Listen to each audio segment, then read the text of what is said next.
Kalau di video sebelumnya kita itu sudah membahas Mega Evolution yang relatif stabil. Nah, di video ini justru kebalikannya guys. Jadi ada 3 Palmon yang akan aku bahas sekarang ini punya potensi itu damage-nya tinggi, tapi juga punya resiko besar kalau kita salah baca.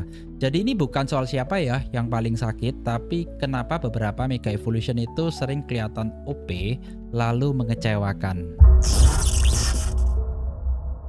Halo, jumpa lagi di channel Lian X Gamers. Oke, ada satu kesalahan umum yang biasanya kita membaca Mega Evolution. Banyak player itu mengira kalau angkanya damage-nya itu gede, wah langsung disimpulin ini powernya oke banget.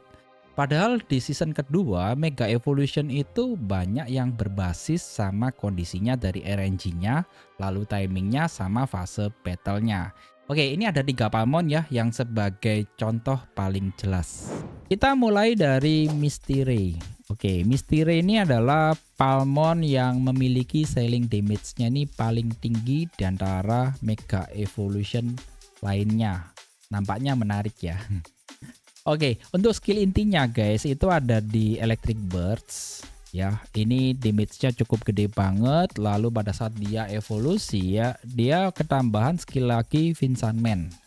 Nah, disinilah attack-nya itu bertambah lebih gede lagi guys. Lalu pada saat kalian udah masuk di bagian Mega Evolution, itu ada skill satu lagi yang unlock, itu adalah Dark Thunder. Nah, di sini kalau skill Dark Thunder ini tuh kan menambahkan projectile ya. Jadi kalau semua projectile-nya itu kena ke target yang tepat, ya damage-nya sih kelihatannya absurd gitu. Cuman masalahnya itu targetnya itu acak guys, dan hasilnya itu tergantung dari posisi lawan kita. Nah, Mystery ini bukan Palmon yang stabil ya. Kalau kita lihat dia ini tuh tergantung dari setup kita dan keberuntungan kita guys. Kalau kita di run-nya bagus, ya dia itu terasanya kayak monster. Tapi kalau dia di run-nya ini kurang bagus, ya dia terasanya sih biasa aja. Sekarang ada Shadow Caryu. Ini adalah Palmon kedua yang bakal kita bahas. Sebelumnya dia itu adalah Ninjam pada saat dia evolusi menjadi Buffoonobi dan berakhir menjadi Shadow Caryu. Oke, ini kalian pasti banyak yang tahu karena Ninjam itu termasuk Palmon yang terkenal ya di sini. Oke, untuk Shadow Caryu ini biasanya sering dianggap DPS-nya itu kecil guys, karena dia itu nggak punya kayak satu ledakan yang besar gitu. Padahal kekuatan dia itu bukan di burst-nya ya, tapi di loop damage-nya. Oke, di sini kita langsung aja lihat dari skill Mega Evolution-nya. Ada Clockwork. Jadi kalau dia mendapatkan skill ini, Shadow Caryu itu masuk ke Stealth mode guys. Setiap dia itu kehilangan HP tertentu, ya di sini kalau tertulisnya ini 35% ya guys. Itu dia itu langsung memicu ulang untuk strike like a waterfall-nya. Itu ada di skillnya evolusinya guys. Itu di Wave Break Vow. Oke, jadi artinya itu setiap kali dia hampir mati, dia itu justru menghasilkan damage tambahan. Nah, kalau dilihat dari skillnya aja, ini udah kelihatan ya guys ya. Kalau Shadow Caryu ini tuh kuat di fight menengah sampai panjang, dan dia itu termasuk konsisten. Tapi selama dia nggak langsung kena one shot.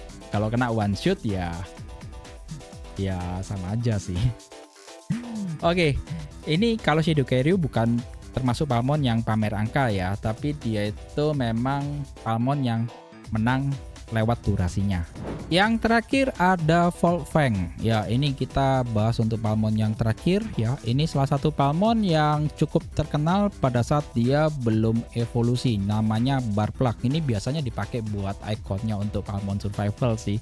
Itu sering-sering kita pasti melihat toko ini guys. Nah, Volfang ini mungkin Palmon Mega yang paling sering disalahpahami oleh teman-teman kita ya.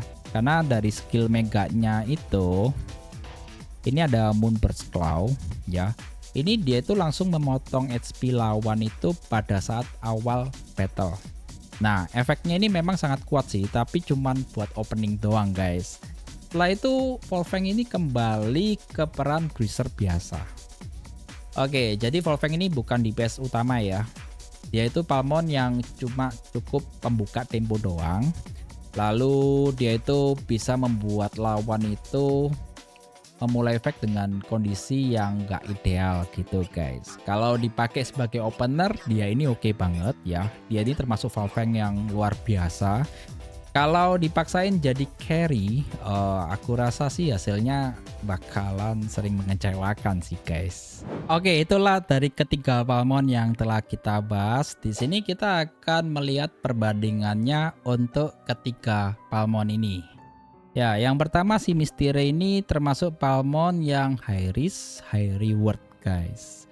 Dan untuk Shadow Carryu, dia ini termasuk Palmon yang low perch tapi high konsistensi. Dan yang terakhir ada si Volfang guys. Ini termasuk Palmon yang early power spike.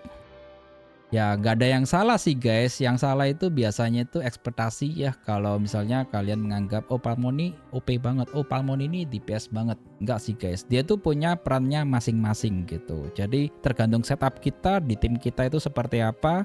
Nah inilah perbandingannya, kalau kalian tahu kalian bisa masukin di setup kalian yang tepat. Nah di sini ada kesalahan umum juga untuk player ya yang sering aku lihat. Yang pertama itu semua dari Mega Evolution itu dianggapnya itu DPS utama.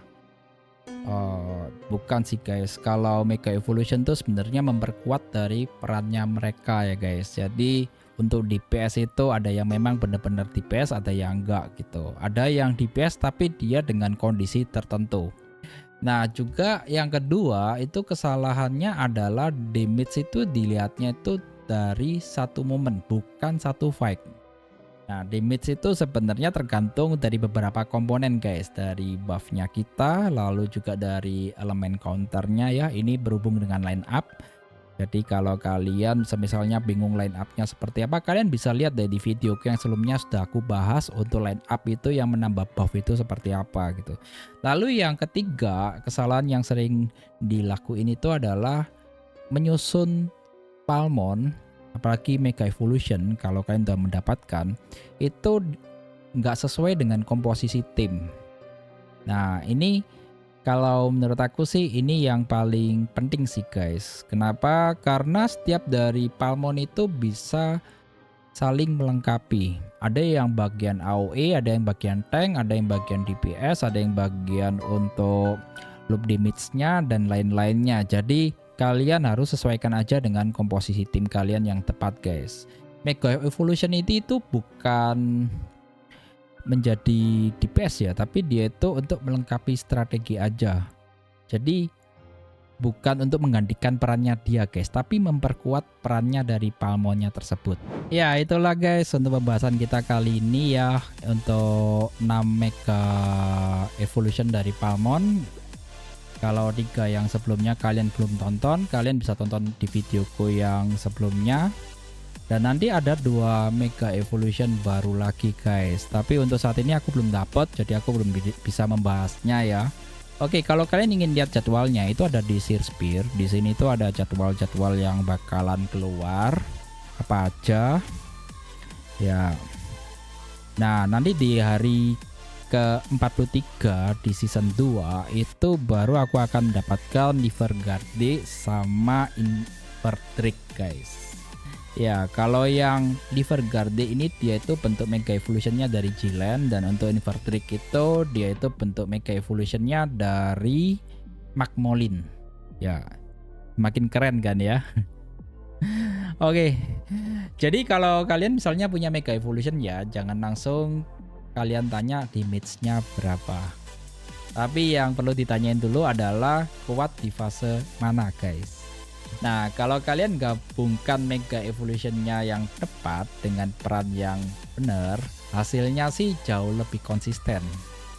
Oke, kalau kalian misalnya ingin lanjut, aku bisa bantu untuk tier Mega Evolution-nya berdasarkan dari fase fight Meganya dan yang cocok untuk F2P atau kesalahan build yang sering terjadi di season kedua itu seperti apa.